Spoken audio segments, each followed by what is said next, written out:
Hey, what's going on? We got like what, 3 days left? Not too bad. And if you remember on Tuesday, we started talking about the famous foods, how they were made often by accident. So we'll continue today with what's it? Popsicles, lifesavers, and tea bags. Tea bags. So let's pull up the article here. I'll put my glasses on. We'll get to the popsicle. Yeah, that's where we ended. And I don't know about you, but I'm a pretty big popsicle fan. But like we talked about, I think before, like if you're going to Fielder's Choice, don't get a popsicle. Get the ice cream. But if you're going to the store, and you gotta feed a bunch of people treats, popsicle's the way to go. They're usually pretty inexpensive. Popsicle. Frozen treats have existed for centuries, but none of them had a stick handle until 1905. That's the year when Frank Epperson, an 11-year-old boy from California, mixed a fruit flavored soda powder with water in a glass. So maybe like this probably sounds like Kool-Aid. If we're talking about Kool-Aid, I'm thinking about David, and I got to say, oh yeah. He stirred it with a wooden stick and took it out onto the porch. He drank only a few sips before he set it down and forgot it. The weather turned cold, and the next morning he discovered his flavored drink was frozen solid with a stick in it. He pulled the stick out of the glass, licked the ice attached to it. Yum. He called it an Epsicle, short for Epperson's icicle. Well, we don't call them Epsicles today, so what the heck happened? We'll find out. Epperson made more Epsicles for his friends. Years later, he made them for his children, who called them Popsicles. Get it? Pop, dad, pop. He sold them for 5 cents at amusement parks and public events. They were a huge success. In 1923, Epperson applied for a patent for his frozen confection or ice lollipop. So, if you invent something and you don't want anybody to steal it, you have to apply for a patent. The federal government takes care of that. And so, I mean, he got his patent, but this person's not the only person who ever makes popsicles. So for them to make popsicles, they have to like change the design in some way, change the name. So even if you have a patent for your invention, that doesn't mean with some slight changes, other people could capitalize on that. Like they could make money from your invention. But he tried, I guess. Patent.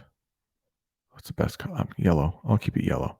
A year or so later, Epperson sold the rights to his invention to a company that marketed the product all over the country. Popsicle Ice Pops became one of the most successful treats ever. 7 flavors were made at first, but more choices are available today. Millions of frozen ice treats on a stick are sold every year. Orange and cherry are the most popular flavors. So I'm wondering, if you could only have, you only have 2 choices. One of them is orange, one of them is cherry. What are you taking? I'm taking orange. I'm taking orange all the time. I know my wife, she's taking cherry all the time. But what do you think those 7 flavors were, by the way? Must have been orange, cherry, grape, lemon, maybe strawberry. I doubt blue raspberry. I go if blue raspberry is available, I go blue raspberry every time. Tea bags. Who invented the tea bag? One popular legend says New York tea merchant Thomas Sullivan invented it in 1908. Now, don't think that tea was invented in 1908. It's just the bag. It makes it easier to like steep it. So, tea's been around forever, but the tea bag. But a patent for a tea leaf holder, there's that word patent again, was issued to Roberta C. Lawson and Mary McLaren in 1903. The holder was a mesh fabric bag containing a small quantity of tea leaves with which to brew a single cup. Other designs and patents for tea bags followed. And if any of you, I don't drink coffee myself, but if you or your parents do, you might be familiar with the Keurig, which is it's a recent invention, maybe like 20 years ago. So it's taken the tea bag kind of to the next level. Sullivan did begin marketing tea bags around 1908. He shipped various tea blends all over the world. One day, he decided to send samples to his customers in small, hand sewn silk bags instead of sealing the tea in expensive tins. He thought his customers would remove the tea leaves from the bags to brew tea, but they didn't. So there's the accident right there. He's like, I'm going to give you this. I'm going to save some money. Hopefully, he saved the customer some money. I can bring the price down, not shipping it in this expensive tin. Some of them simply poured boiling water over the bags. When they wrote to Sullivan that the silk was too finely woven to brew good tea, he switched to more porous gauze bags. What the heck? If something is porous, you may know this from science class or something. Porous, it's like a sponge. It has holes in it. It allows liquid to seep through. Gauze, you know that, right? The bandages, if you get hurt, you might get wrapped, the cut might get wrapped in a gauze bandage or something like that. Customers kept buying Sullivan's new tea bags. Individual tea bags became more popular during the 1920s when machines were invented to make and pack them commercially. Kind of a big word there, but it just means like bought and sold, like on a big level commercially. So you might have a farm in your backyard.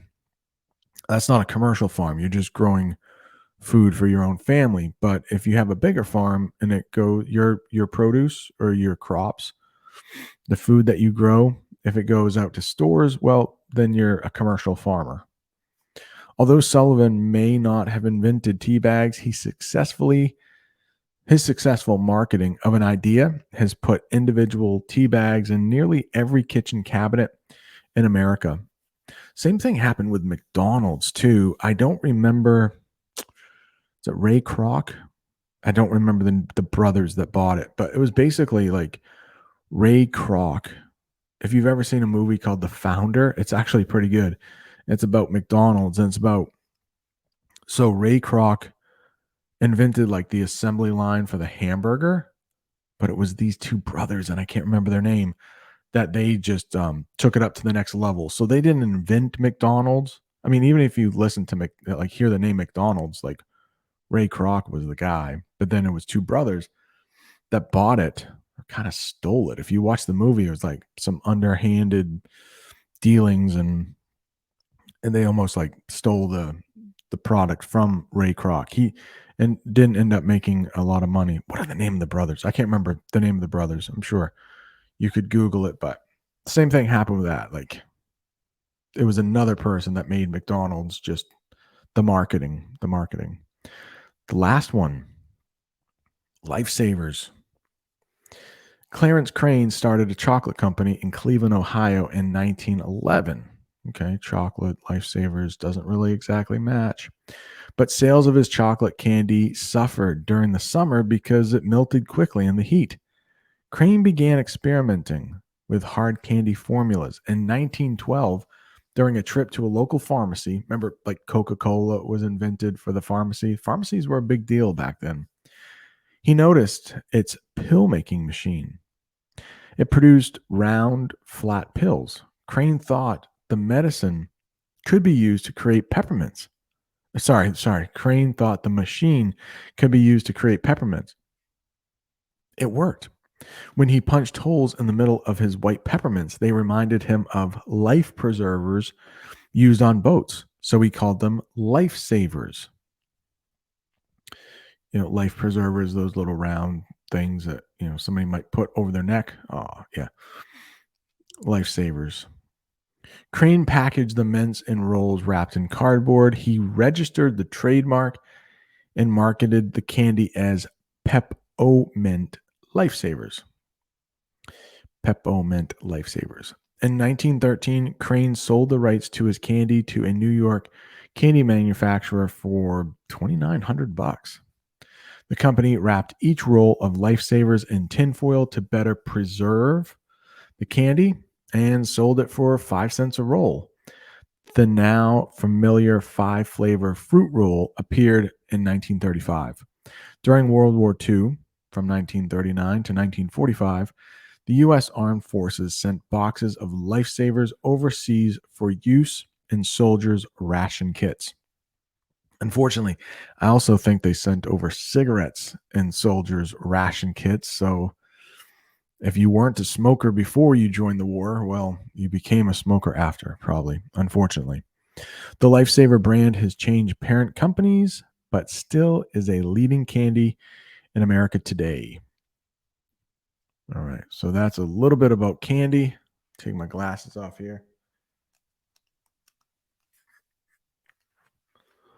That didn't go as smoothly as I wanted. I didn't want to break my glasses. Yeah, so candy and popsicles, tea. Do you drink tea? Let me know in the chat. Do you drink tea? I'm kind of like, sometimes I'm in the mood for tea though after reading that. Maybe I'll go make some tea before school starts, which I got some time. Maybe I'll have tea when we start class here. All right, that's it.